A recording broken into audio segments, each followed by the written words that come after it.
প্রথম থেকে গান শুনিয়ে দিই, একটা না একটুখানি গান শুনিয়ে দিই। সেদিন আকাশে ছিল তুমি জানো, আমারও মনের প্রলাপ জড়ানো। গুড মর্নিং বন্ধুরা, কেমন আছো তোমরা সবাই? আশা করি সবাই খুব খুব খুব ভালো আছো। আমরা কিন্তু সবাই বেশ ভালো আছি। তো আমি চলে এসেছি এখন রান্নাঘরে। আর আজকে রান্নাঘরে আমি এসেছি কারণ গতকাল রাতে আমি গ্যাসটা মুছে যাইনি। আজকে সকালবেলা আমি গ্যাসটা ক্লিন করব। তো গ্যাসের স্টোভটা আমি কিভাবে ক্লিন করছি আর আমার গ্লাস স্টোভ তো কিভাবে ক্লিন করছি সেটা তোমাদের সাথে এখন ঝটপট শেয়ার করবো। একদম সকালবেলায় বলতে পারো এটা আর্লি মর্নিং এ আমি প্রথম কাজ করছি, যেটা হলো আমি সকালবেলা গ্যাস স্টোভটা ভালো করে পরিষ্কার করছি। কতটা সহজে কতটা তাড়াতাড়ি দেখো একটু তোমরা, তোমাদেরকে দেখাচ্ছি। দেখো গ্যাসটা কত বেহাল দশা, দেখো কতটা পুড়ে গেছে। দেখো এই যে এখানেও আছে, এখানেও আছে, এখানে গতকাল ডাল উতলে পড়েছিল তো আমি সেটাকে ক্লিন করিনি। আর এখানে দুধ উতলে পড়েছিল, সেখানে ক্লিন করিনি। তো আমি প্রথমে কি করেছি, দুটো গ্যাসে একটুখানি গরম করে নিয়েছি। এবার এটাতে আমি একটু করে জল ছিটিয়ে দিচ্ছি হাতে করে, দেখতেই পাচ্ছ। দেখো কত সিম্পল ভাবে পরিষ্কার করা যায়। আর গ্যাস স্টোভ যেহেতু রোজকার জিনিস, রোজই পরিষ্কার করতে হয়, তো এর জন্য আলাদা করে সময় বের করারও কোনো দরকার পড়ে না। আর আমি আলাদা করে মানে গ্যাস পরিষ্কার করার জন্য আলাদা করে আমার হাতে সময়েরও দরকার পড়ে না। তো আমি প্রথমে এগুলো সরিয়ে দিচ্ছি, এগুলো মেজে ফেলবো স্কচ ব্রাইট দিয়ে, যেরকম করে আর কি বাসন মাজে সেরকম করে। এবার দেখো আমি একটা পাতলা কি বলো ওটাকে স্কচ ব্রাইটে এই পরিমাণ ভিমবার লাগিয়ে নিচ্ছি। দেখো এটা পুরনো আছে, ঠিক আছে, একদম নতুনের আমার দরকার নেই, কারণ এটা যেহেতু আর কি গ্লাসের স্টোভ তো দাগ পড়ে যাবে। দেখো আমি শুধু একটু গরম করে নিয়েছিলাম, উষ্ণ গরম, বুঝতে পারছো এটা আমার হাতে খুব ভালোভাবে যেহেতু সহ্য হয় সেই পরিমাণে গরম, বেশি গরমও না। আর তার মধ্যে জাস্ট একটু জল দিয়ে নিয়ে দেখো একটুখানি ঘষে নিয়েছি, বুঝতে পারছো কত পরিষ্কার হয়ে যাচ্ছে। তো গ্যাস স্টোভ পরিষ্কার করার জন্য এক্সট্রা করে আর কিছুরই দরকার পড়ে না। আমি এইভাবে পরিষ্কার করি আর খুব তাড়াতাড়ি পরিষ্কার হয়ে যায় আর খুব ভালো ক্লিন হয়। ওদেরকে পরিষ্কার করে দেখাচ্ছি।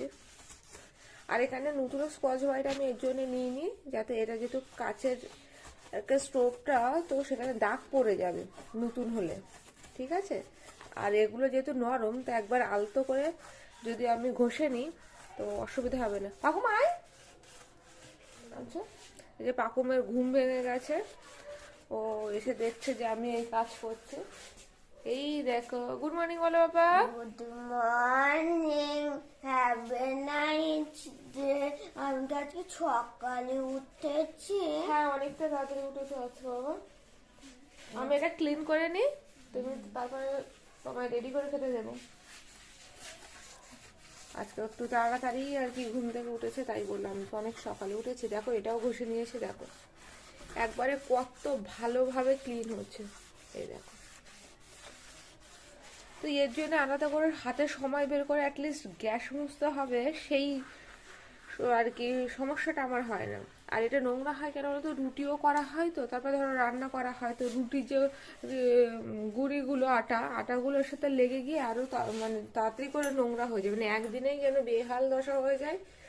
দেখে মনে হয় যেন কতদিন আর কি পরিষ্কার হয় না, এরকম একটা দশা হয়ে যায়। সেরকম তাড়াতাড়ি পরিষ্কার হয়। এই যে দেখো এগুলো গুঁড়োগুলো লেগে আটকে যায়।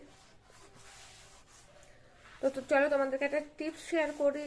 ইনকেস যদি ঘরের মধ্যে ভিম বার না থাকে বা লিকুইড সোপ না থাকে, তাহলে কিন্তু এটা কোলগেট দিয়েও খুব ভালো পরিষ্কার করা সম্ভব হয়। কোলগেটেও কিন্তু খুব ভালো পরিষ্কার হয়, জানো তো। আর একটা যেন কি বলবো, কোলগেটে হবে আর শ্যাম্পু দিয়েও কিন্তু পরিষ্কার করা সম্ভব, খুব ভালো পরিষ্কার হবে এতে। আর এটা স্কচ ব্রাইট মানে যদি নরম ঘরে না থাকে, যে কোনো কাপড় দিয়েও একটু ভালো করে আর কি ঘষে নিলেও পরিষ্কার হয়ে যায়। কাপড় বা ওটাকে কি বলে, ও কাপড় বা যে রুমালগুলো হয় না, টাওয়ালের রুমাল, ওটাও খুব ভালো পরিষ্কার করা যায়।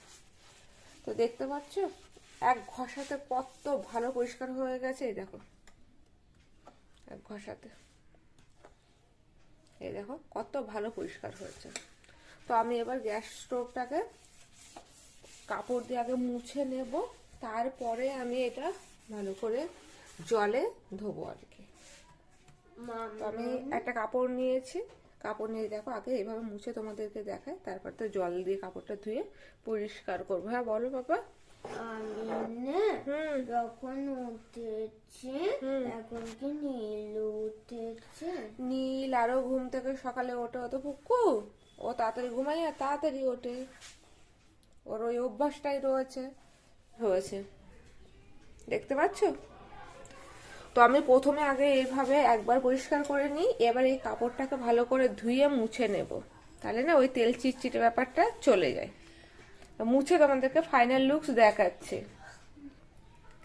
এই দেখো কত ভালো পরিষ্কার হয়েছে। আর এইগুলোও আমি একবার করে মেজে নিয়েছি, এগুলোর সাথে আমি একবার করে মেজে ঘষে দিয়েছি। তো দেখো কত তাড়াতাড়ি কত ভালো পরিষ্কার হয়েছে। তো এগুলো যদি রেগুলার ওয়াইজে ব্যবহারের জিনিসের আর মানে একটু রোজই করা যায়, তাহলে আলাদা করে কষ্ট করে গ্যাস পরিষ্কার করার কিছু হয় না। তো আমি খুব সহজে এভাবে গ্যাস পরিষ্কার করি। হ্যাঁ, তবে পরিষ্কার করার আগে যদি একটু গ্যাসটা জ্বালিয়ে নিয়ে এই সাইডটা গরম করে নেওয়া যায়, তাহলে কিন্তু ভীষণ ভালো পরিষ্কার হয়। আমি একটু করে গরম করে নিই, ব্যস্ত আমার কাজ মিটে যায়। আজকে আমি রান্না বান্নার ঝামেলায় যাইনি, কারণ মা বলেছে মা রান্না করবে, তো মা ওই দিকটাতে রান্না করছে, আমি একটু ঘরদোর পরিষ্কার করছি। আর যার জন্য এই আর কি দরজার পেছনটা তো নোংরা হয়ে গেছিলো, অনেকদিন পরিষ্কার করা হয়নি, আমি আজকে এটা পরিষ্কার করছি। দেখো কত সিম্পল প্রসেসে আমি শুধুমাত্র একটু ডিটারজেন্ট দিয়েছি উষ্ণ গরম জলে, দিয়ে একটা নরম কাপড়ে স্কচ ব্রাইট দিয়ে এটা মুছছি। যেহেতু এটা আর কি জল লাগানো উচিত নয়, তাই এটার সঙ্গে সঙ্গে আমি একটা শুকনো কাপড় দিয়ে মুছে নেব। আর মোছা হয়ে গেলে যখন একদম শুকিয়ে যাবে, তারপরে আমি এর উপরে একটু লাইট যে নারকেল তেল রয়েছে, নারকেল তেল বা কোনো বেবি অয়েল যদি মানে লাগানো যায়, এটা কিন্তু অনেকটা ভালো থাকে। আর যেহেতু এটা কাঠের একটা ব্যাপার, প্লাইয়ের ব্যাপার, তার সঙ্গে সঙ্গে আমি এটা মুছে শুকনো করে নিচ্ছি। মোছার সাথে সাথে দেখো কত চকচকেও হয়ে যাবে দরজার পেছনটা। আর আমি এখানে এই প্যারাশুটের এই তেলটা ইউজ করছি। এই দেখো মামাই, দেখছো আমি এটাকে আটকে দিয়েছি, আর হলে এটা এরকম রাখলেই দেখো কি সুন্দর ঘুরছে, দেখেছো? এটা মনে হচ্ছে ওটাই না, লাট্টু ঘুরছে মনে হচ্ছে। আর এটা হলে এটা জবা গাছে ফুল ফুটেছে, এই একটা ফুল ফুটেছে, আর আরেকটা দেখো ওই যে আরেকটা ফুল ফুটেছে, বেশ সুন্দর ফুল ফুটেছে। গাছের দেখো, গাছটা দেখতে কেমন পিকুলিয়ার টাইপের হয়ে যাচ্ছে, চারিদিকে লম্বা লম্বা ডাল, চারিদিকটাতে লম্বা লম্বা ডাল হয়েছে। পাপা ফুলটা তোলে না পাপা, এই টপ ভেঙে যাবে, ফুলটা তুলিস না, ওটা দেবো, আমাকে দিতে হবে, দাদা ঠাকুরকে দিয়ে দেবে। Thank you. এই যে ফুল দিয়েছে আমাকে আমার ছেলে, ও ঠাকুরকে দেওয়ার আগেই মাম্মামকে ওর ফুল দিতে হবে। তো আমরা এখন ছাদে উঠছি, ওইটা ঠাকুরকে দিয়ে দেবে। আচ্ছা একটা, আচ্ছা এই দেখো কি সুন্দর ফুলটা দেখতে। খাওয়া দাওয়া তো হয়ে গেছে, আমরা চলে এসেছি ছাদে। ছাদে দেখছি খুব সুন্দর রোদ্দুর হয়েছে, জানো তো রোদ্দুরটা এত ভালো লাগছে। কি রে কাঁদছিস কেন তুই? তোলো আবার, কান্না কি আছে? এ মায়ের কথায় কথায় ছিচকাদুনি বড় হচ্ছে, যেন ছিচকাদুনি তৈরি হয়ে যাচ্ছে। ঠিক আছে ঠিক আছে, অনেক নাটক হয়েছে। দেখো কোমরে একটা বেল্ট পরে রয়েছে, কি শখ জেগেছে ভাত খাওয়ার পরে কোমরে টাইট বেল্ট বেঁধে রেখে দিই। এর জন্য মনে হয় বলে বাচ্চারা ওই বেল্টটা না বাঁধলেই নয়। খাওয়া দাওয়া হয়ে গেছে, আমি বললাম পেট ওরকম চেপে রাখিস না, কে শোনে কার কথা। কোমরে একটা বেল্ট বেঁধে রেখে দিয়েছে। একটুখানি রোদ্দুর খাবো জানো তো, হ্যাঁ রোদ্দুর খাবোই বটে, রোদ পোয়াবো মাঝে মাঝে, তো রোদ্দুরে আসা উচিত। আর সত্যি কথা সেভাবে আমার রোদ্দুরে আসা হয়েও ওঠে না, তো মাঝে মধ্যে ছাদে উঠে পাখুম বায়না করে বলে আজকেও যথারীতি বায়না হচ্ছে, মামাম ছাদে চলো ছাদে চলো। পাপা ওটার পরে উঠবি নাকি আবার? পড়বি পড়বি, ও কিছুতেই শোনে না, ছাদে ও আসাই এটার উপর উঠবেন। হ্যাঁ এবার বেলটা কোমরে লাগছে, এবার বলে বেলটা এবার খুলি, আর এটা নিচে মামাম নিয়ে যাবে, নিচে পড়ে এসে দেখো কি বদমাশ হয়েছে। লাফাও দেখো,